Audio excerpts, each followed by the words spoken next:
That sound.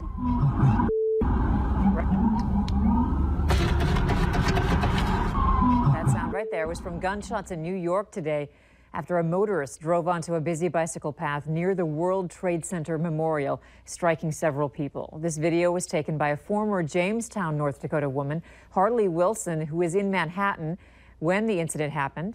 A driver who police have now identified as a man from Uzbekistan was the driver, killing 8 people and injuring more than a dozen others. Investigators are describing it as a deliberate act of terror. Reporter Kenneth Craig has the latest from New York City. We got multiple casualties. This is a mass casualty situation here. The deadliest terror attack in New York City since 9/11 unfolded in the shadow of the new World Trade Center. This was an act of terror, and a particularly cowardly act of terror. Just after 3 p.m., a white pickup truck jumped a curb and drove onto a bike path running alongside the West Side Highway.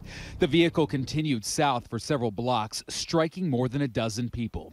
It came to a halt when it smashed into a school bus at Chambers Street.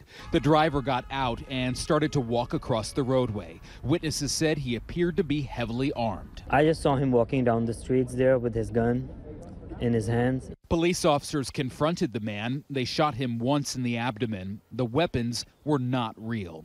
The subject was wounded and transported to a local hospital. A paintball gun and a pellet gun were recovered at the scene. Federal law enforcement source tells CBS News that investigators found a note inside the truck that made reference to ISIS. The suspect has been identified as Sayfullo Saipov, a 29-year-old Uzbekistan native who lives in Florida. Officials believe he acted alone, and they say there's no evidence this attack was part of a larger plot. Kenneth Craig, CBS News, New York. The victims' identities have yet to be made public. Coming off the school's first appearance in the NCAA men's basketball tournament, we're going to check in with the Fighting Hawks squad as they get ready for the upcoming season. That's later in sports. Up next, another positive sign of what hosting the Super Bowl means to the state of Minnesota.